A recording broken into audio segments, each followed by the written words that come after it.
जय हिंद दोस्तों, स्वागत है आज के लेक्चर में। आज दोस्तों लेक्चर नंबर 3 है इंडियन पॉलिटी का। मैं दोस्तों आपको बता दूं कि हम जो है इस लेक्चर नंबर 3 में फर्स्ट लेक्चर में हमने यूके का कॉन्स्टिट्यूशन, सेकंड लेक्चर में मैंने यूएसए का कॉन्स्टिट्यूशन और आज के थर्ड लेक्चर में हम फ्रांस के कॉन्स्टिट्यूशन को पढ़ेंगे यूपीएससी पर्सपेक्टिव से। और जो है फ्रांस का जो है इंडिया के साथ तुलना भी करेंगे, क्या जो है पॉलिटिकल सिस्टम या पॉलिटी जो है रहती है। इससे पहले दोस्तों मैं लेक्चर को स्टार्ट करूँ, मैं दोस्तों आपको बता दूँ कि फ्रांस के इस समय जो प्रेसिडेंट हैं वो इमैनुअल मैक्रॉन है और सत्ता तो जो है बदलती रहती है। तो जिस समय भी आप लेक्चर देख रहे हो दोस्तों, ये फ्रांस है, ठीक है, एक बढ़िया जो है खूबसूरत सा शहर और जो है यहाँ की सेपियंस जो है एक वाइन काफ़ी जो है प्रसिद्ध है, ठीक है। और लियोन नाम का जो मुख्यालय है, हेडक्वार्टर जो इंटरनेशनल पुलिस का, इंटरपोल का होता है, हालांकि भारत में अब भारत पोल आ चुका है। और दोस्तों फ्रांस जो है अगर देखा जाए तो काफ़ी जो है मतलब आर्किटेक्चर फ्रांस का, चूँकि आपने देखा कि हमारे इंडिया में भी जो है फ्रांस और जो है ब्रिटेन और डच ये सब जो है भारत में भी आए थे, फ्रांस वाले भी आए थे ठीक है। और ये दोस्तों फ्रांस है, ठीक है। सीन नदी के किनारे जो है ये अक्सर जो है आपने एफिल टावर देखा होगा, ठीक है।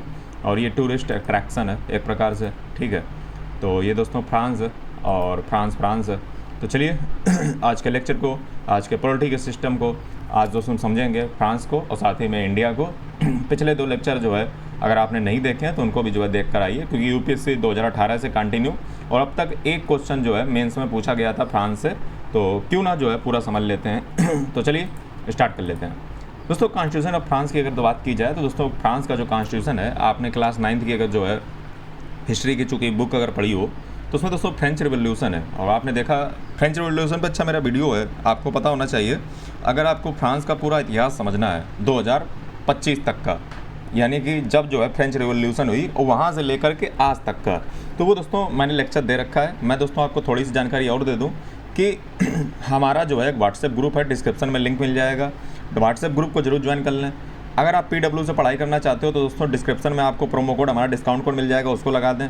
अगर आपको जो है फ्रांस का पूरा इतिहास समझना है, नेपोलियन बोनापार्ट और जो है कैसे जो है रिवॉल्यूशन हुआ था 1789 में, लिबर्टी, इक्वलिटी, फ्रेटर्निटी, क्या फिलॉसफर जो है और इस सब को जो है अगर आपको बहुत डिटेल में समझना है तो दोस्तों इस पर मैंने एक अलग से लेक्चर ले रखा है, ठीक है। आज से शायद 2-2.5 साल पहले लिया होगा, ठीक है। तो फ्रांस पे जो है पूरा लेक्चर है, लेकिन आज दोस्तों हमारा मुख्यतः जो काम है वो कॉन्स्टिट्यूशन ऑफ फ्रांस को समझना है, यानी कि फ्रांस का जो पॉलिटिकल सिस्टम या जो पॉलिटी है उसको समझना है आज के थर्ड लेक्चर में।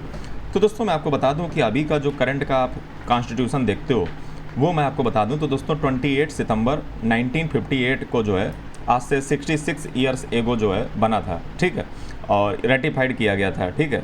और मैं आपको दोस्तों बता दूं कि फ्रांस में भी जो है 2 चैम्बर हैं, जिस प्रकार से जो है इंडिया में होते हैं लोकसभा और राज्यसभा, उसी प्रकार से वहाँ पे भी 2 चैम्बर हैं, एक है सीनेट और एक है दोस्तों नेशनल असेंबली। ऐसे ही आपने सुना होगा, जब मैंने यूएसए का पढ़ाया था तो भी मैंने आपको बताया था कि सीनेट और वहाँ पे दोस्तों हाउस ऑफ रिप्रेजेंटेटिव था, लेकिन यहाँ पे सीनेट है और नेशनल असेंबली है। यहाँ पे दोस्तों सेमी प्रेसिडेंशियल सिस्टम होता है, अभी आपको सब डिटेल में बताएंगे। तो ये समझ गए कि अभी जो फ्रांस में कॉन्स्टिट्यूशन, दोस्तों फ्रांस में कई बार जो है कॉन्स्टिट्यूशन लिखा गया, कई बार जो है कॉन्स्टिट्यूशन बेकार हुआ, ठीक है। और मैं तो समझता हूँ कि एनसीईआरटी में जो कथा लिखी गई है वो दोस्तों अधूरी है, और उस कथा को मैंने पूरा किया है। अपने जो हिस्ट्री का लेक्चर मैंने फ्रेंच रिवॉल्यूशन पर लिया है, आप डाल दीजिएगा फ्रेंच रिवॉल्यूशन, मेरा नाम लगा दीजिएगा, आ जाएगा। तो चलिए जो है स्टार्ट कर लेते हैं। तो दोस्तों फ्रांस का अगर कॉन्स्टिट्यूशन की अगर बात की जाए तो देखिए कितनी बार बदला गया है, 15 बार लगभग बदला जा चुका है, ठीक है। जैसे देखिए ये जो है रॉयल एंशिएंट रिजीम चली, ठीक है, फिर ये देखिए कितनी बार जो है चेंज होता रहा और फाइनली जो है अब चल रहा है। तो दोस्तों 1858 से नहीं 1958 से जो है अब जो है वो करेंटली चल रहा है। तो चलिए जो है अब थोड़ा सा आपको समझ गया होगा मामला, तो चलिए स्टार्ट कर लेते हैं। दोस्तों फ्रांस की कैपिटल क्या है कमेंट करके हमें बताएं, और साथ ही में हमारे यूएस और यूके के लेक्चर देख कर आएँ। ऐसे लेक्चर बेहतरीन आपको कंटेंट यूट्यूब पे नहीं मिलेगा।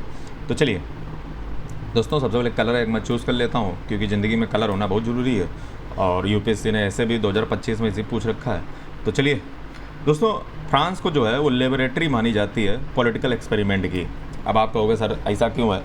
अरे अभी तो मैंने जस्ट आपको बताया कि फ्रांस में कॉन्स्टिट्यूशन बार बार जो है पहले मोनार्की थी, फिर इम्पीरियल आया, इम्पीरियल मतलब साम्राज्यवाद, और जो है मोनार्की मतलब राजशाही, उसके बाद रिपब्लिक आया, फिर जो है डिक्टेटोरियल फेस आई, और अब जाकर जो है एक प्रकार से चल रहा है कॉन्स्टिट्यूशन।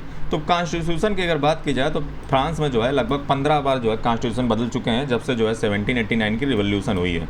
और यहाँ का दोस्तों बहुत ही फेमस शख्स जिसका नाम आपको पता है कि नेपोलियन बोनापार्ट था। और नेपोलियन बोनापार्ट से ब्रिटिशर्स दोस्तों बहुत घबराते थे, आपको पता होना चाहिए, ठीक है। और नेपोलियन बोनापार्ट का ही कारण था कि जो चार्टर एक्ट आए थे, जैसे 1813 में, आपको पता होगा अगर जो है, अभी मैं आगे पढ़ाऊँगा लेक्चर में आने पे पॉलिटी में, तो 1813 का आप चार्टर एक्ट पढ़ते हो, इंडिया में पढ़ते हो। वो दोस्तों जो है फ्रांस में जो नेपोलियन बोनापार्ट था उसका जो कॉन्टिनेंटल सिस्टम था, उसी के दबाव के कारण जो है अंग्रेज़ जो है लेकर के आए थे। फ्रांस से उनको बहुत डर लगता था अंग्रेज़ों को, ठीक है। बाद में ऐसा समझौता हुआ कि फ्रांस वाले जो है इंडिया से हट जाएं, अपना मामला अमेरिका तरफ शिफ्ट कर लें और ब्रिटिशर्स जो है इधर रहेंगे। इसलिए जो है ज़्यादातर जो फ्रांस वाले हैं वो उधर जा गए और ये जो है इधर आ गए।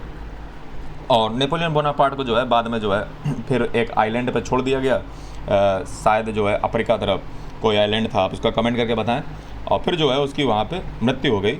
और नेपोलियन बोनापार्ट दोस्तों कहता था कि अगर आपका दुश्मन जो है अगर कुछ जो है गलत कर रहा है तो उसको करने दीजिए, ठीक है, ऐसा दोस्तों उसका मानना था।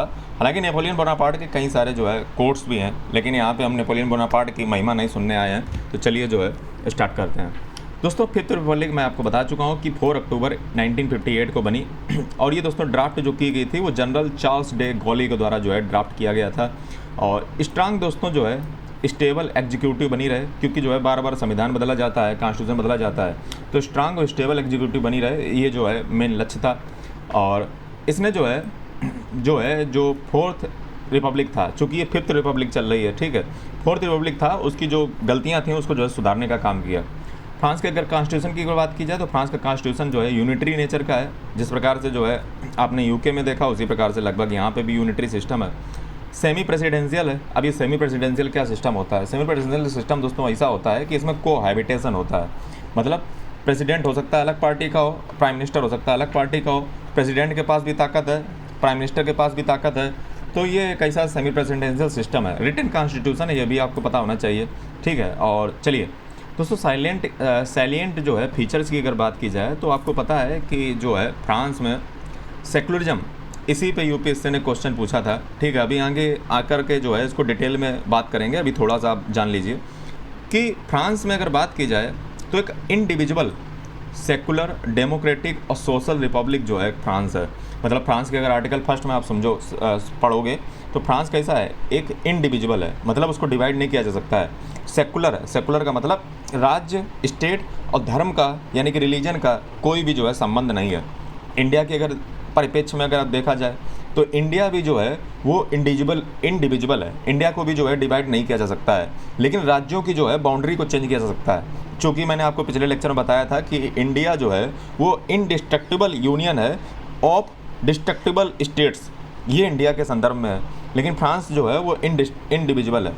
फ्रांस दोस्तों जो है सेकुलर है, लेकिन फ्रांस का सेकुलर दोस्तों वो जो है सेपरेशन की बात करता है चर्च और स्टेट के बीच में, मतलब चर्च और स्टेट का कोई किसी प्रकार का ताल्लुक नहीं रहेगा। ये दोस्तों कानून बन चुका है फ्रांस में 1905 में। हमारा इंडिया कैसा है? तो हमारा इंडिया दोस्तों इसी पे यूपीएससी ने क्वेश्चन पूछा है, सेकुलरिज्म पे, समझ रहे हो, पूछ चुका है इस पर। इंडिया की अगर दोस्तों बात की जाए तो इंडिया जो है वो पॉजिटिव सेकुलरिज्म को फॉलो करता है। निगेटिव सेकुलरिज्म में क्या होता है, अलग रखा जाता है, चर्च और स्टेट अलग। यहाँ पे इंडिया में क्या है कि इंडिया में मोदी जी आप देखते हो मंदिर भी जाते, गुरुद्वारा भी जाते, मस्जिद भी जाते, तो सब जगह जाते हैं। मतलब जो है इंडिया में पॉजिटिव सेकुलरिज्म है, यहाँ पे निगेटिव सेकुलरिज्म है। वेस्ट में ज़्यादा निगेटिव सेकुलरिज्म चलता है, ठीक। सेकुलरिज्म की अगर दोस्तों बात की जाए तो स्टेट जो है रिलीजियस मैटर में जो है वो हमेशा जो है न्यूट्रल रहता है, मतलब रिलीजियस मैटर में कोई लेना देना नहीं है, जो करो जा करके। लेकिन फ्रीडम जो है देता है, ऐसी बात नहीं कि जो है फ्रीडम ना, मतलब तुम्हें अपना रिलीजन मानने की पूरी फ्रीडम है, स्वतंत्रता है, लेकिन वो अपने घर में चार दीवारी में करो, ठीक है। बाहर जो है नहीं कि जो है हमें हिजाब पहनना है या हमें जो है ये करना है वो करना है, ऐसा कुछ नहीं चलेगा, ठीक है। ये नहीं जो है मतलब मैं क्या बोल गया पता नहीं। तो जो है मैं आपको बता दूं कि फ्रीडम जो है यहाँ पे बिलीव की है, सभी व्यक्तियों को जो है स्वतंत्रता है, अपना धर्म अपनाइए। और जैसे ये जो कंट्री होते हैं, मैंने आपको पिछले लेक्चर में बताया था कि जो कैपिटलिस्ट कंट्री होते हैं या फिर जो पूंजीवादी विचारधारा के होते हैं, वेस्ट वाले कंट्री होते हैं, वो दोस्तों उनका मानना ही होता है कि धर्म जो है वो अफीम का काम करती है, तो धर्म को अपनाने की स्वतंत्रता, तो इससे जो है वायलेंस होगा नहीं, ये मानसिकता रहती है आज़ादी देने की। बात on conspicuous religious symbols applies in public schools and government schools, not in all public spaces. यानी कि जो है यहाँ पे अगर बात की जाए तो किसी प्रकार का जो है आप रिलीजियस सिंबल जो है वो किसी भी जगह पे आप नहीं लगा सकते हो, समझ रहे हो, बैन है पूरी तरीके से। ये नहीं कि जो है जैसे इंडिया में लगा दिया जाता है, चलो जो है संत महात्मा वगैरह जो है आपको दिख जाते हैं लगे लगाया, भगवान गॉड अल्लाह, ठीक है, लेकिन यहाँ पे ऐसा नहीं है, ठीक है। आप पब्लिक प्लेसेस पे जो है रिलीजियस से मतलब दूर दूर तक संबंध नहीं है। 2021 की अगर बात की जाए तो जो है सेपरेटिज्म के अगेंस्ट जो है मतलब जो है रिलीजियस जो एसोसिएशंस हैं उनको कंट्रोल करने के लिए एक कानून जो है अगर बात की जाए तो कानून जो है 2021 में लाया गया था। मैं आपको बता दूं कि अभी क्या है कि सेपरेटिज्म चलता था, मतलब जो है ला नहीं, स्टेट और चर्च के बीच में सेपरेटिज्म चलता था, लेकिन जो है इसको लेकर के कानून लाया गया था। कानून किस लिए? ताकि जो रिलीजियस एसोसिएशंस हैं उन पे जो है कंट्रोल किया जा सके। ये तो पास आ रहा है। हाँ, अब देखिए दोस्तों 2021 में ये कानून आया। ज़रा यूपीएससी का क्वेश्चन देखते हैं कि यूपीएससी ने क्वेश्चन कौन से ईयर में पूछा था, तो शायद जो है कुछ जो है क्लू देखने को मिले, ठीक है। यूपीएससी ने क्वेश्चन कौन से ईयर में पूछा था सेकुलरिज्म पे? दोस्तों यूपीएससी ने क्वेश्चन 2019 में पूछा था, तो कोई तुक उसका बनता नहीं है, ठीक है। क्यों पूछा होगा उस समय की करंट अफेयर से पता चलेगा, लेकिन अपन इतने पुराने हैं ही नहीं, 5 साल 6 साल पुराने जो है अंदाज़ा लगा पाएँ। हालांकि रहा ज़रूर होगा कोई करंट अफेयर में मुद्दा, और इसीलिए सेकुलरिज्म पे पूछा होगा, ठीक है। तो अब दोस्तों अगली बात की जाए तो जो फ्रांस का कॉन्स्टिट्यूशन है वो दोस्तों रिटन है, ठीक है। 4 अक्टूबर 1958 को जो है अपनाया गया था और ये 5th रिपब्लिक है। और प्रीएम्बल में अगर बात की जाए तो राइट्स जो है मैन और सिटीजन दोनों के जो है डिक्लेयर किए गए हैं। हमारे यहाँ पे जो है प्रीएम्बल जिस प्रकार से होती है वैसे यहाँ पे भी है, और इसमें जो है राइट्स जो है वो मैन और सिटीजन के जो है डिक्लेयर किए गए हैं 1789 में, ठीक है। और इसमें जो है शामिल किया गया है प्रीएम्बल में जो है जो 1789 में जो है declaration of rights of man and citizen थे वो दोस्तों जो है शामिल किए गए हैं प्रीएम्बल में। साथ ही में दोस्तों जो है 4th रिपब्लिक की जो कॉन्स्टिट्यूशन था, 4th रिपब्लिक का जो कॉन्स्टिट्यूशन था उसके भी जो है रिपब्लिक का जो फीचर है वो भी जो है प्रीएम्बल में शामिल किया गया है।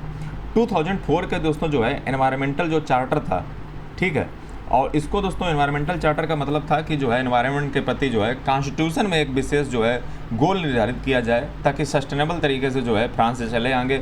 इसके लिए भी जो है 2004 में एक एनवायरमेंटल चार्टर इंसर्ट किया गया था जो कि 2005 से जो है एग्जिस्टेंस में आया। तो ये दोस्तों कॉन्स्टिट्यूशनल गोल में शामिल किया गया है एनवायरनमेंट को, कितने गर्व की बात है? और जो मोटो है रिटन मतलब जो है फ्रांस के कॉन्स्टिट्यूशन का वो दोस्तों जो है मैं आपको बता दूं तो वो उसका यही हमेशा रहता है, लिबर्टी इक्वलिटी फ्रेटर्निटी। यानी कि जो कॉन्स्टिट्यूशन है मैं आपको बता दूं तो ये दोस्तों ये अगर लिबर्टी इक्वलिटी फ्रेटर्निटी की अगर बात देखोगे तो हमारे इंडियन कॉन्स्टिट्यूशन का जो प्रीएम्बल होता है उसमें भी दोस्तों जो है अगर बात की जाए तो लिबर्टी इक्वलिटी फ्रेटर्निटी आपको हमारे इंडियन कॉन्स्टिट्यूशन की प्रीएम्बल में देखने को मिलेगी। ये बात आपको पता होनी चाहिए। तो ये कहाँ से लिया गया है? ये फ्रांस से ही लिया गया है, लिबर्टी इक्वलिटी फ्रेटर्निटी, ठीक है। और स्ट्रक्चर की बात की जाए तो दोस्तों जो है फ्रांस के कॉन्स्टिट्यूशन में 16 टाइटल्स हैं और जो है 89 आर्टिकल्स हैं। टाइटल्स को जो है आप ऐसे ही मान लीजिए कि जो है जैसे यहाँ पे पार्ट वगैरह होते हैं, ठीक है, तो वैसे आप मान लीजिए, ठीक है। अगली अगर बात की जाए तो अब जो है आगे बढ़ते हैं, कहाँ आगे बढ़ रहे हैं, कहाँ पहुँचे? हाँ, तो दोस्तों अमेंडमेंट का प्रोसीजर क्या है? तो अमेंडमेंट के अगर प्रोसीजर की दोस्तों बात की जाए तो मैं आपको बता दूं कि आर्टिकल नंबर 89 में जो है अमेंडमेंट का जो है प्रोसीजर दिया गया है। शुरुआत कौन करता है? तो इनिशिएशन दोस्तों जो प्रपोजल है वो जो है Republic president of Republic prime minister की जो है एडवाइस पे ला सकते हैं। यानी कि जो प्रेसिडेंट होते हैं रिपब्लिक के वो प्राइम मिनिस्टर की जो है एडवाइस पे ला सकते हैं, या जो मेंबर ऑफ पार्लियामेंट हैं या तो नेशनल असेंबली के या सीनेट के वो जो है ला सकते हैं। एडॉप्शन कैसे होगा? तो एडॉप्शन दोस्तों जो है ये दोनों हाउसेस से जो है पास होगा, ठीक है। Must be passed by identical terms in bath houses, ठीक है।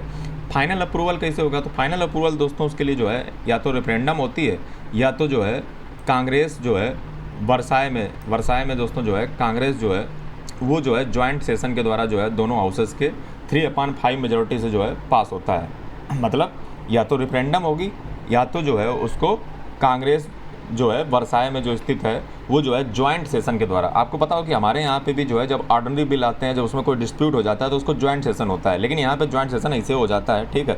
और जॉइंट सेशन के लिए जो है 3/5 की मेजॉरिटी से जब पास हो जाता है तब दोस्तों उसको फाइनल अप्रूवल मिलता है। और इसमें दोस्तों लिमिट है, इस अमेंडमेंट के प्रोसीजर में एक लिमिट है कि रिपब्लिकन जो फॉर्म ऑफ गवर्नमेंट है उसको आप जो है अमेंड नहीं कर सकते हो। जो रिपब्लिकन फॉर्म है गवर्नमेंट की उसको आप अमेंड नहीं कर सकते हो। ये दोस्तों वैसे ही कुछ बात हो गई कि जो प्लेटो का जो राजा था, अगर आप जो है वेस्टर्न पॉलिटिकल थॉट पढ़े होगे तो प्लेटो ने कहा था कि इस प्रकार से जो है पूरा मतलब जो है पूरा सिस्टम बनना चाहिए। प्लेटो का फिलोसफर किंग था, लेकिन प्लेटो के फिलोसफर किंग के ऊपर जो है प्लेटो का मतलब जैसे मान लीजिए कि जो है जो प्लेटो का मतलब कॉन्सेप्ट जो था उसको नहीं कोई चेंज कर सकता है। यानी कि प्लेटो ही सबसे बड़ा विद्वान है, ठीक है, दुनिया की बड़ी बड़ी बातें की और प्लेटो जो है स्वयं से जो है अपने चीज़ों को तो मॉडिफाई करना चाह नहीं रहा है। तो मतलब अगर देखा जाए तो दोस्तों रिपब्लिकन फॉर्म ऑफ जो गवर्नमेंट है वो दोस्तों जो है अनअमेंडेबल है, यानी कि उसको अमेंड नहीं कर सकते हो, क्योंकि फिर अमेंडमेंट हो जाएगा, फिर वो गड़बड़ हो जाएगा, ठीक है। रिपब्लिकन फॉर्म ही बना रहेगा गवर्नमेंट का। तो 2025 के अनुसार अगर दोस्तों कहा जाए तो अब तक फ्रांस के कॉन्स्टिट्यूशन में 25 अमेंडमेंट हो चुके हैं, ठीक है, और लेटेस्ट मार्च 2024 में हुआ था, और ठीक है, जिसमें जो है राइट टू अबॉर्शन जो है इसको गारंटी कर दिया गया था। और फ्रांस जो है ऐसा करने वाला मतलब कॉन्स्टिट्यूशन में दोस्तों जो है अमेंडमेंट करके जो है राइट टू अबॉर्शन घुसरने वाला ऐसा दोस्तों जो है पहला कंट्री पूरी दुनिया में पहला कंट्री जो है बन चुका है। फ्रांस दोस्तों यूनिटरी है, फेडरल नहीं है, ये मैं आपको पहले बता चुका हूँ। यूनिटरी फिर कौन था? तो यूनिटरी दोस्तों हमारा इंडिया भी है, लगभग अगर देखा जाए तो यूनिटरी इंडिया भी है, लेकिन फेडरल उसका स्ट्रक्चर है। ये मैंने आपको पिछले लेक्चर में बता कर रखा, अगर आप पिछले लेक्चर नहीं देख के आए तो बहुत ही ज़्यादा नुकसान कर रहे हो। ये मान के चलो एकदम हीरा चीज़ें पढ़ाई हैं हमने पिछले लेक्चर में, 2 लेक्चर जो यूएस और यूके के थे। तो हमारा जो इंडिया का सिस्टम है वो दोस्तों यूनिटरी आत्मा में है, सोल में है, और जबकि फेडरल जो है स्ट्रक्चर में एडमिनिस्ट्रेटिव पर्पज़ के लिए है। और फ्रांस जो है वो यूनिटरी फ्रांस भी है, नहीं फ्रांस जो है यूनिटरी फ्रांस भी है, और यूके जो है वो भी यूनिटरी है। जो अमेरिका है वो शुद्ध रूप से फेडरल है, और जो फ्रांस है वो दोस्तों यूनिटरी है, फेडरल नहीं है, ठीक है। इंडिया और अमेरिका के तरीके से फेडरल नहीं है। अब आप कहोगे सर ये कैसे मतलब बोल जाते हो? बोल ऐसे बैठा जाते हैं कि तुम पिछले 2 लेक्चर देख के आए नहीं हो, उसमें मैंने डिटेल में बात की है, समझ रहे हो। फिर एक बात समझ लो कि इंडिया जो है वो यूनिटरी जो है उसकी आत्मा है।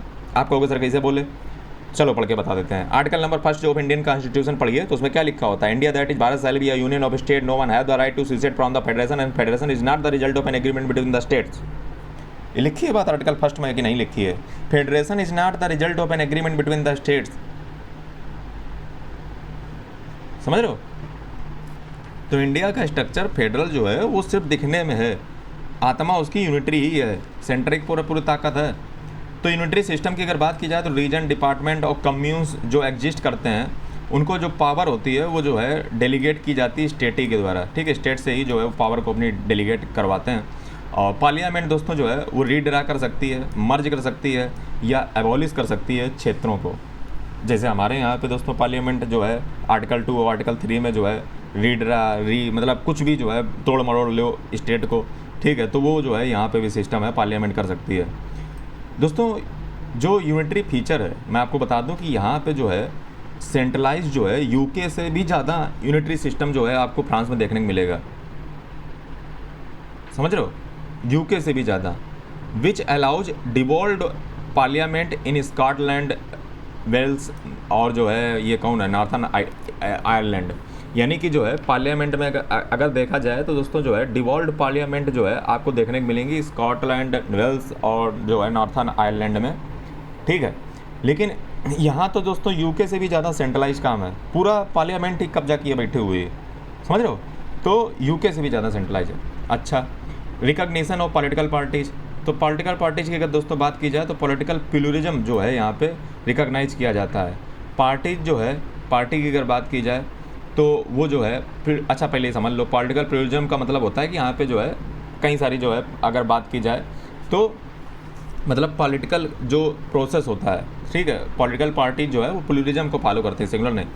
और पार्टी जो है वो रिस्पेक्ट करेंगी नेशनल सिक्योरिटी, सोवरेंटी को, डेमोक्रेसी को, रिपब्लिकन वैल्यूज़ को, ठीक है। सोवरेंटी क्या होती है दोस्तों? सोवरेंटी इंडिया में पीपल से डिराइव होती है, ठीक है। सोवरेंटी का मतलब कि आप हमारे देश में कोई दूसरी ताकत हस्तक्षेप नहीं करेगी। डेमोक्रेसी का मतलब आप जानते होंगे, ठीक है। और रिपब्लिकन वैल्यू का मतलब ये हुआ जाकर कि रिपब्लिक का मतलब होता है head of state is elected. समझ रहे, रिपब्लिकन डे हम क्यों मनाते हैं, क्योंकि जो है हमारा जो हेड ऑफ स्टेट होता है वो इलेक्ट होता है। और तो पार्टी जो है इनका काम ये सब होगा, रिस्पेक्ट करना। कॉन्स्टिट्यूशनल काउंसिल में review party financing and legality, यानी कि जो पार्टी जैसे चंदे का धंधा मॉडल नहीं चलता है, जैसे हमारे यहाँ पे सुप्रीम कोर्ट ने जो है चंदे का धंधा को जो है एक्सपोज किया, ठीक है, तो वैसे जो है अमेरिका में भी चंदे का धंधा चलता है। तो जैसे हमारे यहाँ पे पहले इलेक्टोरल बॉन्ड की स्कीम होती थी, थोड़ा पहले समझ लो, इस मामले को समझ लो, थोड़ा सा जो है काम का है।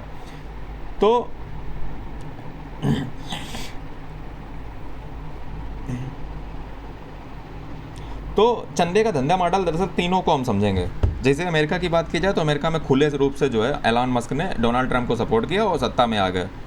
हिलेरी क्लिंटन को जो है बिल गेट्स और वगैरह वगैरह लोगों ने जो है सपोर्ट किया था, वो जो है सत्ता में नहीं आ पाए। हिलेरी क्लिंटन ने जो है मामला ख़त्म कर दिया। अमेरिका में खुला होता है। यूके का हटा दो, फ्रांस की और अगर दोस्तों जो है इंडिया की बात की जाए तो इंडिया में पहले इलेक्टोरल बॉन्ड चलते थे, जिसमें जो है मतलब इलेक्टोरल बॉन्ड चलते थे कि चलते हैं।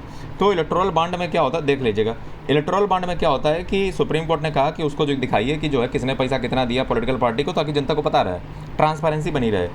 तो सुप्रीम कोर्ट ने ऑर्डर दिया, जिसके लिए SBI जो है तैयार नहीं थी कि जो हम नहीं दिखाएंगे वगैरह वगैरह आनाकानी कर रही थी। तो मैं आपको बता दूं कि यहाँ तो चंदे का धंधा मॉडल जो है, जैसे ऐसा तो नहीं कि जो है पॉलिटिकल पार्टी कुछ भी पैसा कहीं से भी उठा रही हो, तो पार्टी की फाइनेंसिंग और लीगलिटी को देखने के लिए कॉन्स्टिट्यूशनल एक काउंसिल होती है। ठीक, ये बात समझ आई? हाँ आई। हमारे देश में भी दोस्तों अगर बात की जाए तो मल्टी पार्टी सिस्टम है, ठीक है, और जहाँ पे जो है आपको कई सारी पार्टी देखने को मिलेंगी। अब कॉन्स्टिट्यूशनल सुप्रीमेसी की बात की जाए तो यहाँ का कॉन्स्टिट्यूशन दोस्तों सुप्रीम लॉ है। पार्लियामेंट जो है सोवरेन यहाँ पे नहीं है, पार्लियामेंट यहाँ पे सोवरेन नहीं है, यूके की तरीके से, पॉइंट नोट कर लो, ठीक है। कॉन्स्टिट्यूशनल काउंसिल अब कौन होती है? तो कॉन्स्टिट्यूशनल काउंसिल जो है ये इंश्योर करती है कि लॉ जो है वो कॉन्स्टिट्यूशन के साथ जो है वो कंप्लाई करने चाहिए।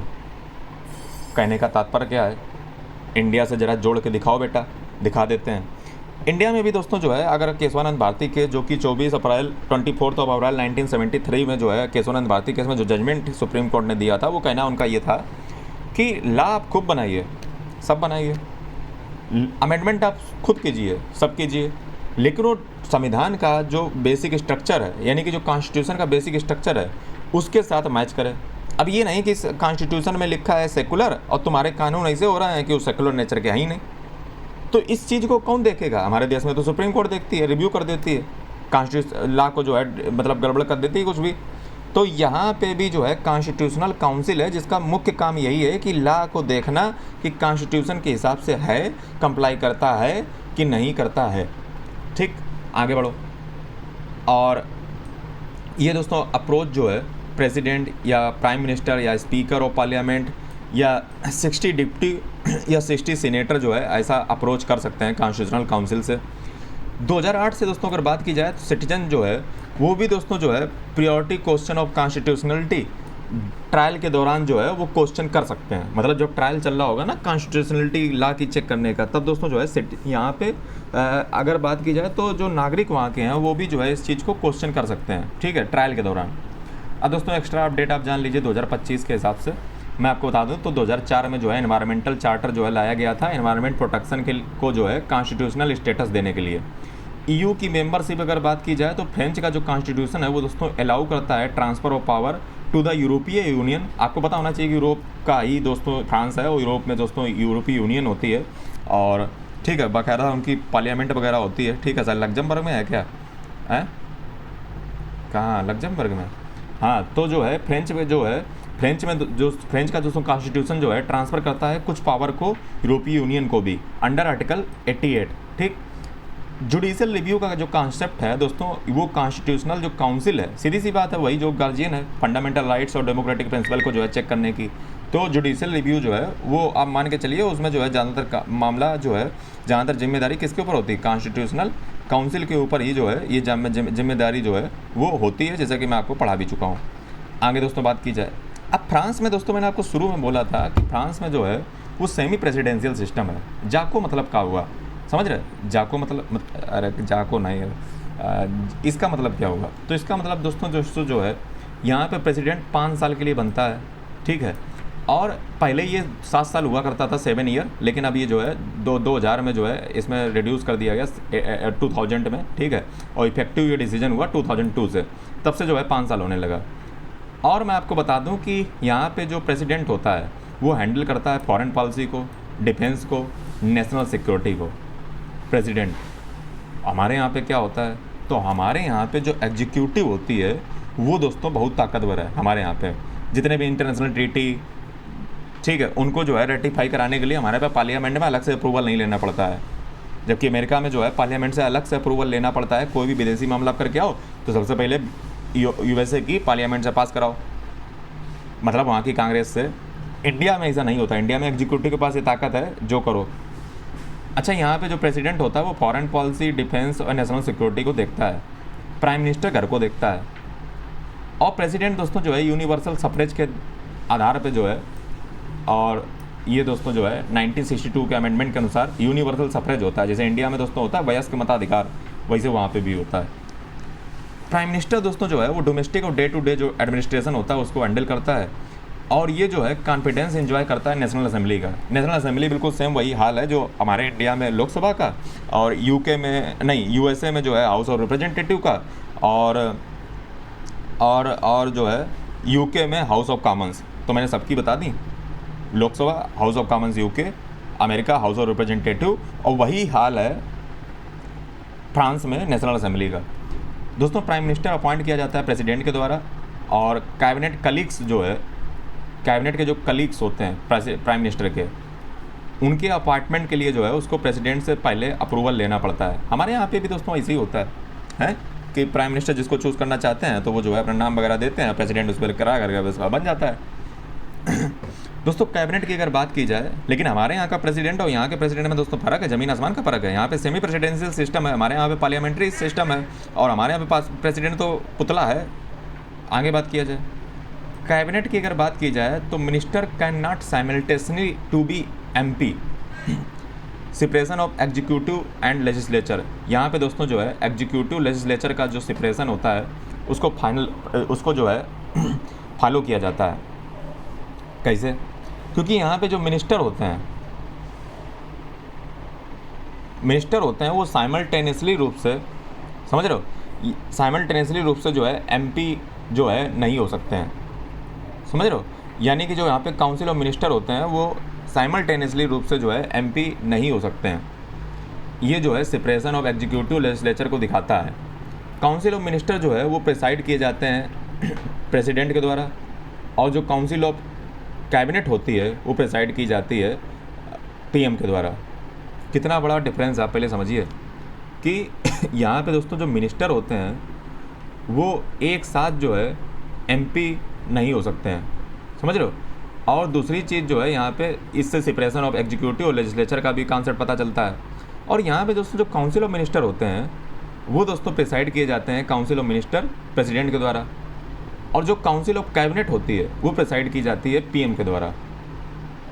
ये देखिए यहाँ पे दो डिफरेंस आपको देखने को मिलते हैं कि काउंसिल ऑफ मिनिस्टर जो है वो प्रेसाइड करेंगे प्रेसिडेंट को, और जो काउंसिल ऑफ कैबिनेट होगी वो प्रेसाइड की जाएगी पीएम के द्वारा, और जो काउंसिल ऑफ मिनिस्टर्स होंगे वो जो है जो मिनिस्टर्स होंगे वो जो है साइमल्टेनियसली रूप से जो है एमपी नहीं हो सकते हैं।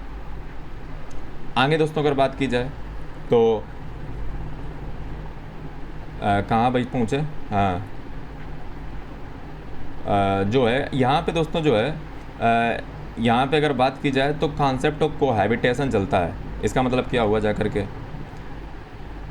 कॉन्सेप्ट ऑफ कोहैबिटेशन,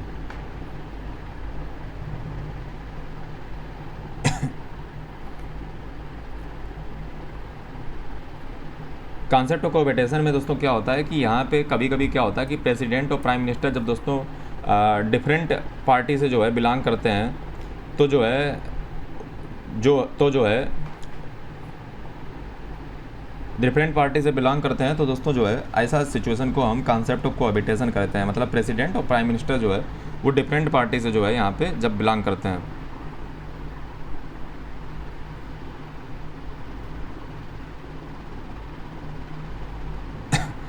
पीएम जो है डोमिनेट करता है डोमेस्टिक अफेयर में, प्रेसिडेंट जो है फॉरेन और डिफेंस के, और अकाउंटेबिलिटी की अगर दोस्तों बात की जाए तो नेशनल असेंबली जो है वो जो है मोशन ऑफ सेंसर जो है पास कर सकती है, ठीक है।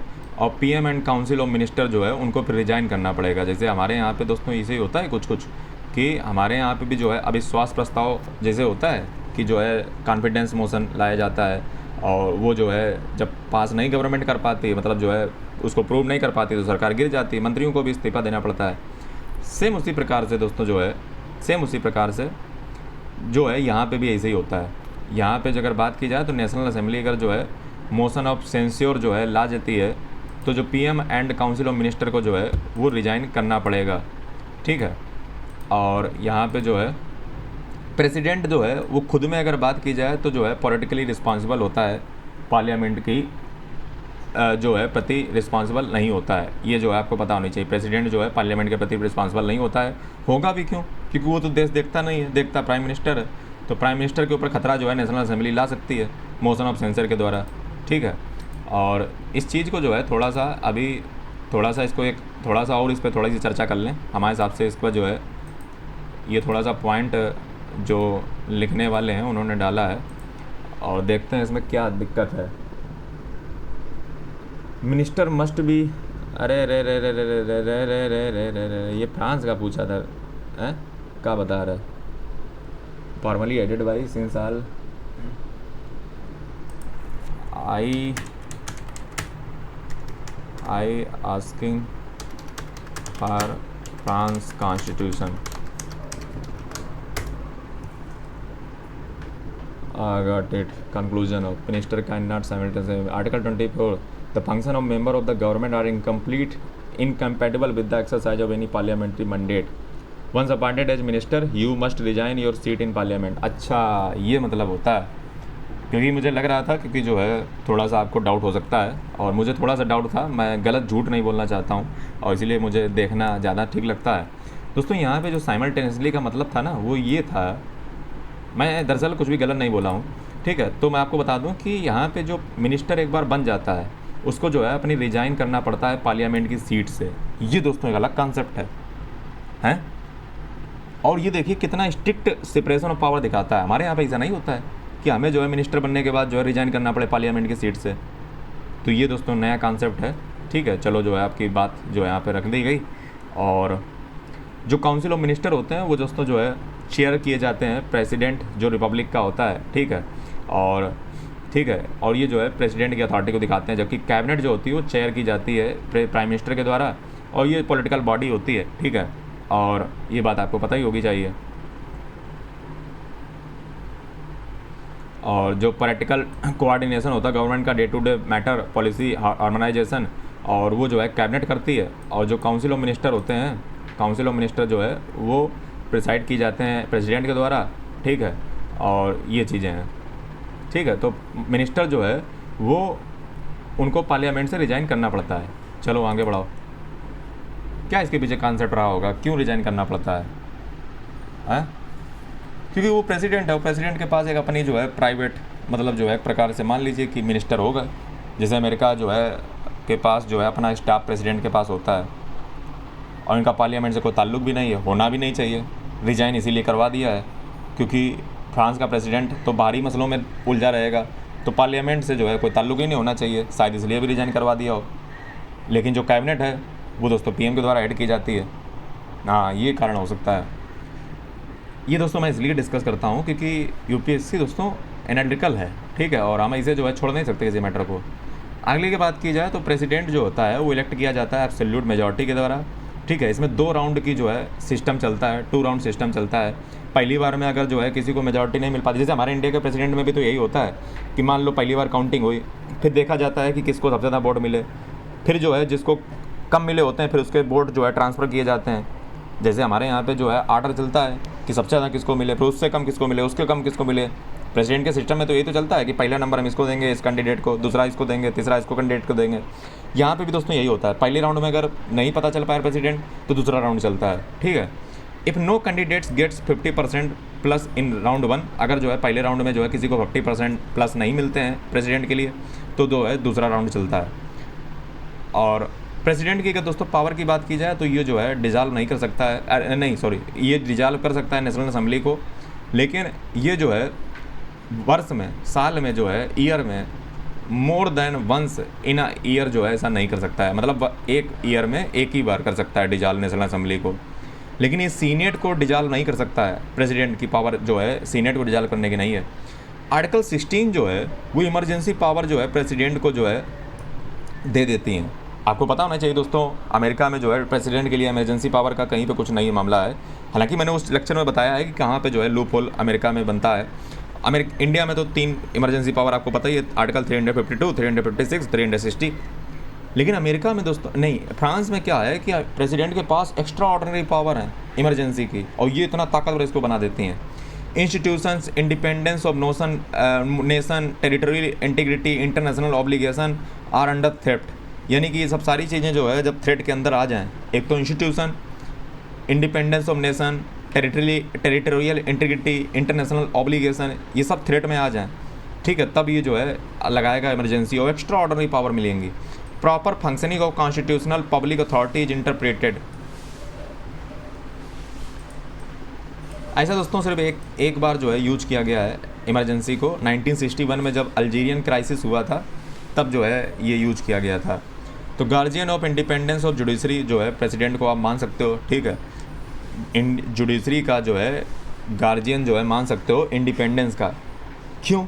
क्योंकि 9 मेंबर होते हैं कॉन्स्टिट्यूशनल काउंसिल, उतनी देर से एक ही आदमी की चर्चा चली रही कॉन्स्टिट्यूशनल काउंसिल, तो उसमें जो 9 मेंबर होते हैं उसमें 3 का अपॉइंटमेंट जो है प्रेसिडेंट के द्वारा होता है, ठीक। इम्पीचमेंट में अब जरा आ जाओ, या क्रिमिनल लायबिलिटी, आर्टिकल 67, आर्टिकल 68 जो फ्रांस का है उसके बारे में बात करता है। प्रेसिडेंट दोस्तों इंजॉय करता है immunity during office except before international criminal court. यानी कि जो इंटरनेशनल क्रिमिनल कोर्ट, जैसा कि आपको पता है कि जो है आपको पता है कि जो है एक इंटरनेशनल क्रिमिनल कोर्ट है, ठीक है, ICC जिसको कहते हैं, जैसे इंटरनेशनल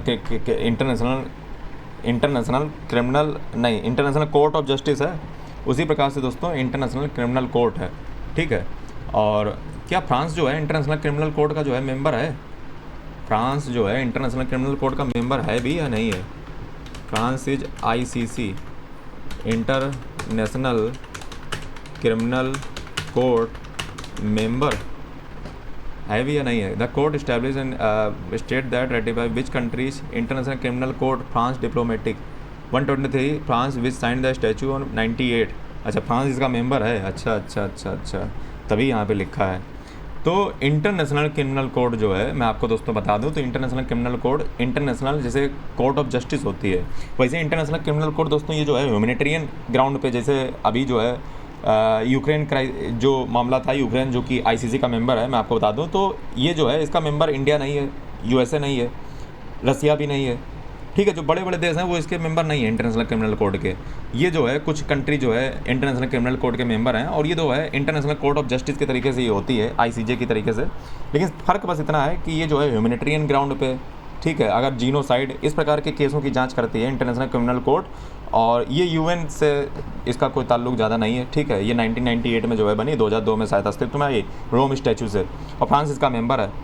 अगर जो है प्रेसिडेंट फ्रांस का ऐसा कुछ करता है हरकत जिससे जो है जीनोसाइड या ह्यूमैनिटेरियन कुछ गलत करता है, तो जो है इंटरनेशनल क्रिमिनल कोर्ट अगर उसको दंड दे देती है तो उसको जो है गिरफ्तार किया जा सकता है। जो भी देश जो है इंटरनेशनल क्रिमिनल कोर्ट का जो मेंबर होता है, इस समय 125 मेंबर इंटरनेशनल क्रिमिनल कोर्ट के हैं, ठीक।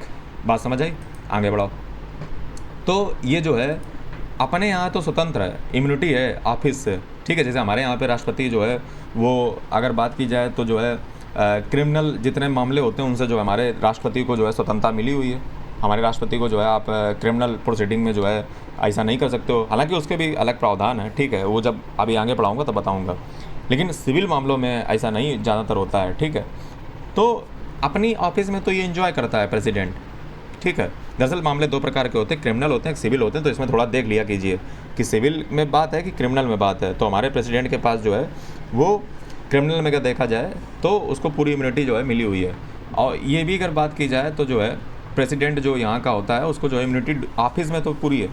आर्टिकल 68 दोस्तों क्या कहता है? तो आर्टिकल 68 जो है ये 2007 के रिफॉर्म के बाद आया, प्रेसिडेंट जो है रिमूव भी किया जा सकता है। Breach of duty manifestly incompatible with the exercise of mandate, यानी कि जो अपनी ड्यूटी हैं उनको जो है मतलब जो मैनिफेस्ट नहीं कर पा रहा है, इनकम्पेटिबल है, तो इस आधार पर जो है उसको इम्पीच किया जा सकता है। अब दोस्तों यूपीएससी अगर मान लो ऐसा क्वेश्चन बना दे कि इम्पीचमेंट का प्रोसेस यूएसए में क्या है और फ्रांस में क्या है, इंडिया में क्या है, तीनों की तुलना करवा दे, और मैं आपको पढ़ा तीनों चुका हूँ, तो उनके ग्राउंड अलग अलग हैं हर देश में। हमारे यहाँ पे जो है वायलेशन ऑफ कॉन्स्टिट्यूशन है, यूएसए में वायलेशन ऑफ कॉन्स्टिट्यूशन नहीं है, वहाँ पे ट्रेजन, ब्राइबरी और अलग अलग जो है ग्राउंड है। तो तीनों देशों में अलग अलग ग्राउंड है। फ्रांस में अलग ग्राउंड इम्पीचमेंट का है, यूएसए में अलग ग्राउंड है, इंडिया में अलग ग्राउंड है। यूपीएससी पूछ ले क्वेश्चन तो सब जो है फाइल जाएंगे वहीं पे भी। तो इसीलिए दोस्तों जो है तीसरा लेक्चर है फ्रांस का। और रिमूवल की जो है रिक्वायर क्या होती है, तो दोस्तों मोशन जो है दोनों हाउसेस से पास होगा, नेशनल असेंबली और सीनेट से, और हाई कोर्ट जो है वो भी जो है साथ में काम करेगी, और 2/3 मेजॉरिटी जो है रिक्वायर होती है।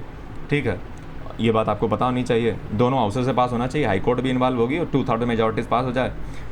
ओल्ड प्रोविजन दोस्तों हाई कोर्ट ऑफ जस्टिस ने रिप्लेस कर दिया। ठीक है, जो 2007 से पहले हुआ करता था। अब जो है बात हाउसेस से ही होगा और हाई कोर्ट भी जो है इसमें इन्वॉल्व होगा और 2000 मेजॉरिटी से पास होना चाहिए। दोस्तों पार्लियामेंट ऑफ फ्रांस की अगर बात की जाए तो वो जो है उसके बारे में थोड़ा जान लीजिए। पार्लियामेंट ऑफ फ्रांस, दोस्तों पार्लियामेंट जो फ्रांस की है वो सुप्रीम नहीं है ब्रिटेन की तरीके से, पार्लियामेंट्री सॉवरेंटी वहाँ पे नहीं है। ठीक है, फ्रांस दोस्तों कॉन्स्टिट्यूशनल सुप्रीम है, लिमिटेड लॉ मेकिंग स्कोप है, और उसके जो है लॉ, अगर मैंने आपको बताया कि अगर लॉ जो है अगर जो है उसकी चेकिंग भी हो सकती है कॉन्स्टिट्यूशनल काउंसिल के द्वारा। ठीक है, और लेजिस्लेशन सिर्फ उन्हीं एरिया में हो सकता है जो एक्सप्लिसिटली जो है आर्टिकल 34 में मेंशन है, जैसे civil rights, criminal law, taxation, national defence, education. मतलब यहाँ पे पूरा लिखा हुआ है कि इन्हीं एरिया में जो है कानून लेजिस्लेट होंगे, सब में नहीं जो है कुछ भी मुँह उठा के चल दिए जा करके। इंडिया में मतलब कि बहुत बड़ा कवरेज है और इंडिया में स्टेट को ताकत है, तो काफ़ी जो है आप डिफरेंस बता सकते हो। दोस्तों मैटर जो आउटसाइड होंगे 34 के वो बिलोंग करेंगे एग्जीक्यूटिव डोमेन में। अच्छा, मतलब यहाँ पे क्या है कि लेजिस्लेशन जो पार्लियामेंट बनाएगी वो जो है सिविल राइट्स आर्टिकल 34 के तहत, civil rights, criminal law, taxation, national defence, education के तहत, और जो मैटर इसके बाहर के होंगे वो एग्जीक्यूटिव डोमेन देखेगा, जिसमें प्रेसिडेंट और गवर्नमेंट आ जाती है अंडर आर्टिकल 37। तो ये देखिए सब्जेक्ट एक तरीके से बना रखे हैं कि मतलब प्रेसिडेंट गवर्नमेंट किस में आएगा और सिर्फ गवर्नमेंट किस में आएगी, तो ये चीज़ें हैं। बाई कैमरल दोस्तों लेजिस्लेचर है, नेशनल असेंबली यहाँ की मोर पावरफुल है। ठीक है, जैसे कि होती है Lok Sabha, directly elected by people. ठीक है, और can be dissolve by president, और controls government by motion of censure, यानी कि जो है गवर्नमेंट को जो है कंट्रोल करती है। जैसे हमारे यहाँ पे जो है अविश्वास प्रस्ताव अगर आ जाए, लैक ऑफ कॉन्फिडेंस मोशन, तो जो है हमारे यहाँ पे सरकार गिर जाएगी, जो है मेजॉरिटी नहीं रहेगी। तो वही सिस्टम यहाँ पे भी है कि डिजॉल्व जो है प्रेसिडेंट कर सकता है, और जो है मैं डिजॉल्व की बात कर रहा हूँ। ठीक है, सरकार गिराने की बात नहीं कर रहा हूँ। और गवर्नमेंट जो है मोशन ऑफ सेंसर जो है विपक्ष ला करके जो है गिरा सकता है गवर्नमेंट को। और प्रेसिडेंट दोस्तों डिजॉल्व करने का उसके पास हक जो है वो साल में एक ही बार है डिजॉल्व करने का। और सीनेट की बात की जाए तो जो है ये रिप्रेजेंट करता है टेरिटोरियल कलेक्टिविटी को, जैसा कि हमारे यहाँ पर राज्यसभा भी यही करती है, राज्यों को उठाती है, लोकल बॉडी, ओवरसीज टेरिटरी वगैरह। अच्छा फ्रांस, अच्छा ये ओवरसीज टेरिटरी कहाँ गया दोस्तों? फ्रांस की बहुत सारे आइलैंड भी हैं, फ्रांस के बहुत सारे जो है जैसे कंट्री भी हैं, मतलब आउटसाइड ऑफ द फ्रांस। जैसे एक आपने अक्सर जो है नाम सुना होगा, जिसका नाम दोस्तों मैं आपको बता दूं तो वो साउथ अमेरिका में पड़ता है, फ्रेंच गुआना। तो वहाँ से जो है ये सैटेलाइट वगैरह लॉन्च करते हैं, तो वो दोस्तों टेरिटरी फ्रांस की है, तो वो ओवरसीज है, समुद्र के पार है। तो इसलिए दोस्तों इलेक्ट्रली इनडायरेक्टली बाई इलेक्टोरल कॉलेज से जो है सीनेट बनता है। Can not be dissolve, Rajya Sabha के तरीके से है, डिजॉल्व इसको नहीं किया जा सकता, परमानेंट है। जैसे हमारे इंडिया में राज्यसभा 1/3 मेंबर जो है जैसे इंडिया में बदलते रहते हैं 2 साल में। Has limited power compare to national assembly. ठीक है, और इसमें जो है इनके पास भी अगर देखा जाए तो इंडिया की तरीके से ही है, सेंस्योर और जो है बजट में जो है इनके पास लिमिटेड पावर है। ठीक है, और ये नेशनल असेंबली से जो है कम ही ताकतवर होगा राज्यसभा जैसे हमारे यहाँ पे है। अब दोस्तों पावर और फंक्शन जो है प्रेसिडेंट के देख लेते हैं। तो प्रेसिडेंट दोस्तों जो है रियल हेड होता है स्टेट का, और सिंबल होता है नेशनल यूनिटी का आर्टिकल 5 के तहत। अपॉइंट करता है प्राइम मिनिस्टर को, एक्सेप्ट करता है उसका रेजिग्नेशन, अपॉइंट कर और डिसमिस करता है मिनिस्टर को प्राइम मिनिस्टर की एडवाइस पे, जैसा इंडिया में है। प्रेसिडेंट जो कंट्रोल करता है, प्रेसिडेंट जो है वो काउंसिल ऑफ मिनिस्टर को जो है प्रिसाइड करता है, जैसे कि मैं आपको बता चुका हूँ। वीकली मीटिंग होती हैं। अपॉइंट करता है सिविल और मिलिट्री पोस्ट को। कमांडर इन चीफ होता है आर्म फोर्सेस का प्रेसिडेंट। फॉरेन अफेयर जो होते हैं उनमें जो है नेगोशिएट रेटिफाई करना ट्रीटी को वगैरह जो है इसका काम होता है।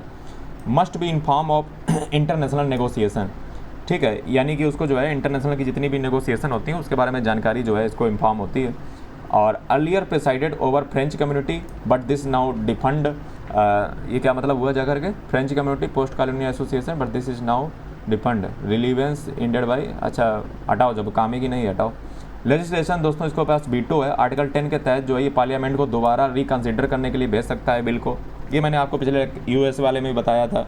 जैसे हमारे यहाँ पे जो है अगर देखा जाए तो प्रेसिडेंट के पास सब सेम चीज़ होती है, रिकन्सिडर के लिए जो है भेज सकता है, यहाँ पे भी भेज सकता है, लेजिस्लेशन का वीटो होता है, ठीक है। तो वीटो का पावर जो है इस पर भी कंपैरिजन हो सकता है अमेरिका, फ्रांस और जो है इंडिया के बीच में वीटो के ऊपर।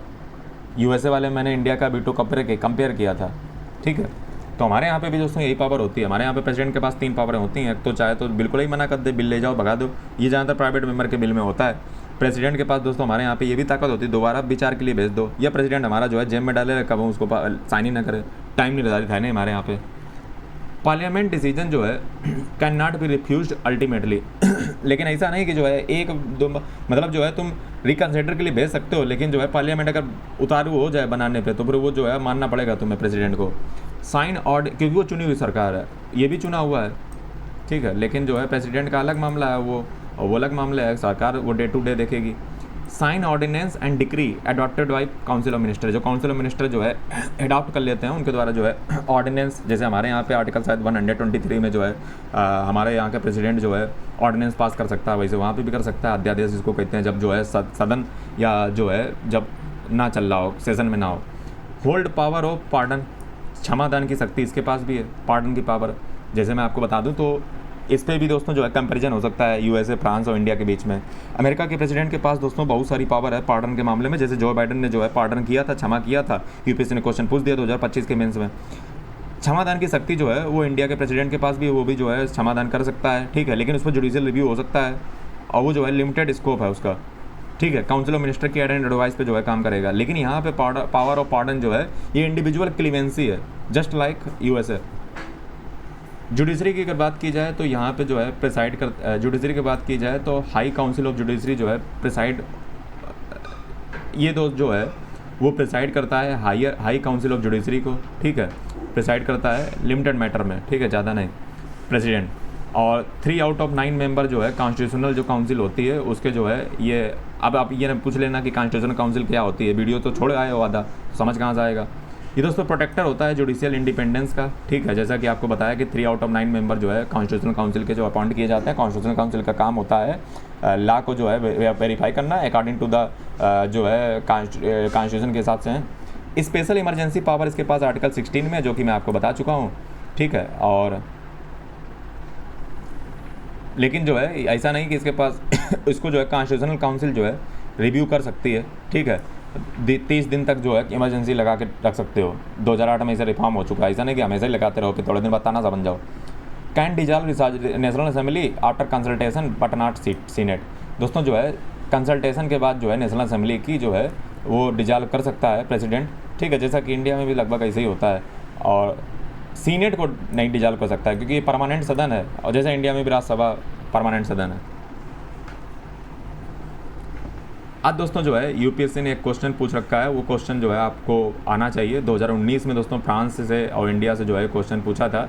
2019 में क्या पूछा था, तो क्वेश्चन को जो है मैं रीड कर देता हूँ। What can France learn from India approach to secularism, यानी कि इंडिया की सेकुलरिज्म की अप्रोच से जो है फ्रांस क्या जो है लर्न कर सकता है, तो ये क्वेश्चन पूछ रखा है। तो फ्रेंच के अगर सेकुलरिज्म की बात की जाए तो ये जो है सेकुलरिज्म 1905 में जो है कानून बन चुका था separation of church and state के बीच में, उसमें जो है सेकुलरिज्म की जड़ें जो है फ्रांस की वो लगी हुई हैं। और स्ट्रिक्ट सेपरेशन ऑफ रिलीजन है पब्लिक लाइफ का, समझ रहे हो। स्ट्रिक्ट सेपरेशन मैंने क्या कहा, strict separation of religion from public life, समझ रहे हो। पब्लिक लाइफ से जो है मतलब किसी प्रकार का रिलीजन दिखना नहीं चाहिए।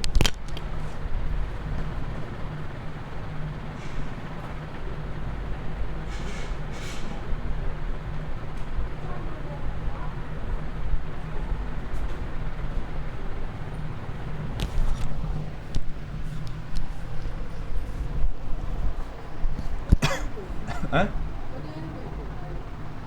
तो बुलवे वाले हो तो बस। स्ट्रिक्ट सेपरेशन जो है रिलीजन का पब्लिक लाइफ से है, मतलब पब्लिक लाइफ में किसी प्रकार का धर्म जो है दिखना नहीं चाहिए। स्टेट इज रिलीजियस ब्लाइंड, यानी कि स्टेट जो है वो धर्म के मामले में अंधा है। No religious symbols in school government office is allowed, यानी कि जो है किसी प्रकार का धार्मिक सिंबल जो है वो स्कूल या गवर्नमेंट ऑफिस में आपको दिखना नहीं चाहिए। Recent controversies ban on hijab, burkini, turban, crucifix in public institution, ये जो है रिसेंट में जो है कंट्रोवर्सी इस पे हुई थी कि हिजाब, बुरकनी और जो है ये टर्बन और ये सब जो ना पहना जाए पब्लिक इंस्टीट्यूशन में। क्रिटिसिज्म इसका क्या है, sometimes seen as intolerant of visible religiosity, कभी कभी जो है ऐसा देखा जाता है कि जो है मतलब जो है कि मतलब इंटॉलरेंट ही बिल्कुल हो, मतलब दया नाम की चीज़ें ही नहीं है, ठीक है। इससे जो है जो माइनॉरिटी होती हैं, जैसे जो बड़े बड़े धर्म है वो तो चलो ठीक है, जो माइनॉरिटी हैं उनके धर्म को कभी प्राथमिकता ही नहीं मिलती है, उनके धर्म को कोई मतलब पहचान ही नहीं, क्योंकि स्टेट तो रिकॉग्नाइज करेगा नहीं। तो माइनॉरिटी जो है वो अलगाववाद की फील को जो है देखती हैं कि जो है मतलब एलिनिएशन टाइप का, कि जो है मतलब हमारा तो कुछ है ही नहीं।